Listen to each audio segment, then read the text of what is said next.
Most men think flirting is about what you say. It's not. It's about what you make her feel while you're saying it. And here's the thing most guys miss. The difference between small talk and flirting isn't the topic. It's not whether you're talking about her job or her childhood or her favorite city. The difference is emotional proximity. And emotional proximity is created through questions that do one thing most people are terrified to do. They invite vulnerability, not yours, hers. The men who understand this don't need pickup lines. And they don't need to be witty or charming or impressive. They just know how to make a woman feel seen. And when a woman feels seen, attraction isn't something you have to manufacture. It happens on its own. So, if you've ever found yourself stuck in polite, surface-level conversation with someone you're attracted to, nodding along, asking safe questions, wondering when the spark is supposed to show up, this is for you. In the next few minutes, I'm going to show you 3 psychological principles that separate small talk from flirting. Not tricks, not tactics. Principles rooted in how human beings form emotional connection and romantic interest. You're going to learn why most questions kill attraction before it even starts, why the safest conversation topics are often the most forgettable, and how to ask questions that create what I call emotional resonance. The feeling that you and her are operating on a different frequency than everyone else in the room. This isn't about being smooth. It's about being present.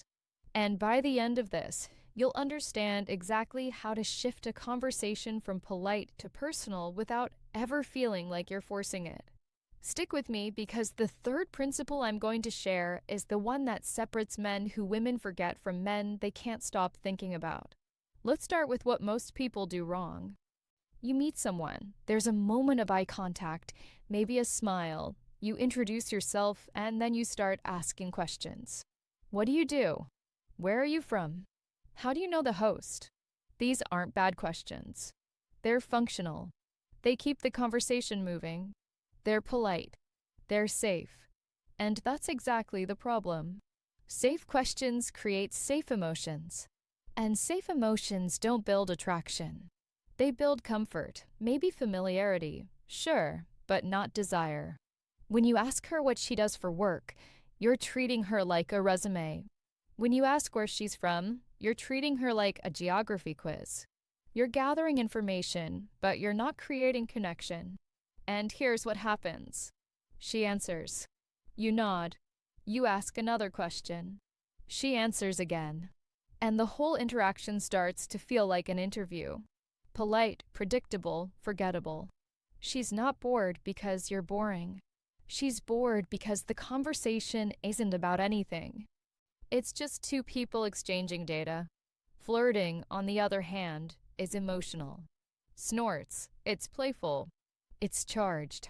And it starts the moment you stop asking questions to fill silence and start asking questions to create depth. So, how do you do that? The first psychological trigger is this curiosity over comfort. Most people ask questions to make the other person feel comfortable, to keep things light, to avoid awkwardness. But comfort is the enemy of attraction. When you prioritize comfort, you stay on the surface. You talk about things that don't matter. And when nothing matters, nothing sticks. Flirting requires a different approach. It requires questions that spark curiosity, not about facts, but about feelings. Here's the shift. Instead of asking, "What do you do?" ask, "What's the part of your day you actually look forward to?" Notice the difference. The first question is about her job title. The second question is about her internal experience. One is external, the other is emotional. And when you ask someone about their internal experience, you're doing something most people never do. You're treating them like a person, not a profile. This works because of something called self-disclosure reciprocity. When you ask someone a question that requires them to reveal something personal, they subconsciously associate you with that feeling of openness. You become the person who made them feel interesting, reflective, alive, and that association is the beginning of attraction. So instead of asking where she's from, Ask what's something about where you grew up that shaped the way you see the world. Instead of asking how she knows the host, ask what's the story behind how you two met. You're not fishing for facts.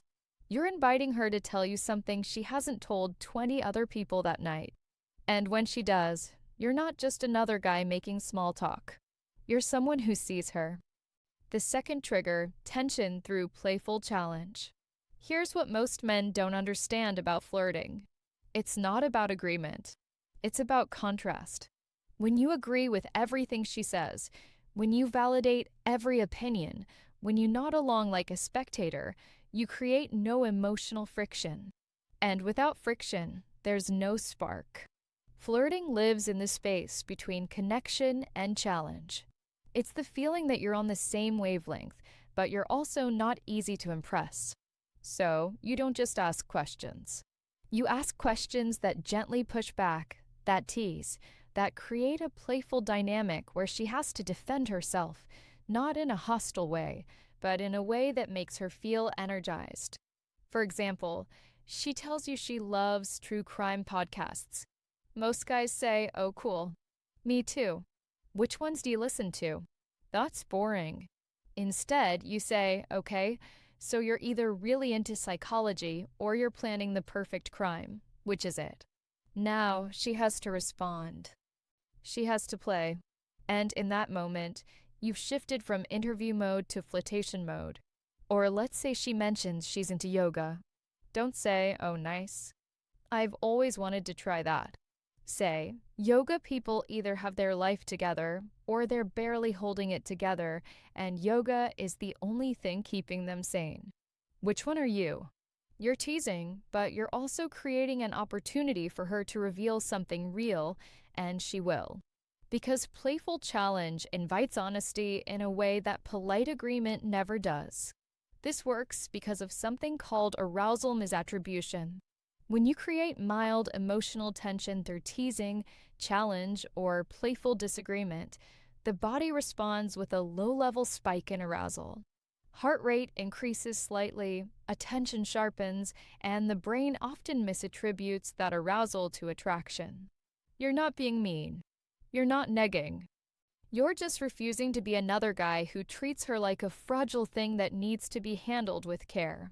Women don't want to be handled with care. They want to be engaged with, seen as equals, challenged, respected, and entertained. So ask questions that have an edge. That implies something that invite her to prove you wrong. That's where flirting lives. And now the third trigger, the most important one, death over distraction. This is what separates men who women tolerate from men they remember. Most conversations are a series of distractions. You talk about the weather, the venue, the music, something funny you saw on Twitter. You're filling time. You're avoiding silence, but you're not going anywhere. Flirting isn't about filling time. It's about creating moments. And moments happen when you're willing to go deeper than anyone else dares to go. Here's the truth. Women are starving for depth. They're surrounded by surface-level interactions every single day. Guys who ask the same questions. Guys who smile and nod and never actually see them. When you ask a question that goes beneath the surface, you're not just different. You're rare. So instead of asking, "What do you do for fun?" ask, "What's something you do just for yourself that has nothing to do with impressing anyone else?" Instead of asking, "Do you like your job?" ask, "If you could wake up tomorrow and do anything for work without worrying about money or what people think, what would it be?" You're not asking for trivia. You're asking for truth. And when a woman tells you something true, something vulnerable, something she doesn't share with most people, she starts to feel connected to you. Not because you're impressive, but because you made her feel safe enough to be real. This is what most men get wrong. They think flirting is about being interesting. It's not. It's about being interested in the right way. Depth doesn't mean serious. It doesn't mean heavy. It just means you're willing to ask the question no one else is asking. And here's the beautiful part. When you go deep, she follows. The conversation stops being a performance. it stops being small talk. It becomes something else entirely. It becomes connection. And connection is what attraction grows from. So, let's bring this together. You're talking to someone you're attracted to. The conversation is light, pleasant, but flat. You don't panic. You don't start telling stories about yourself to fill the space. You just shift.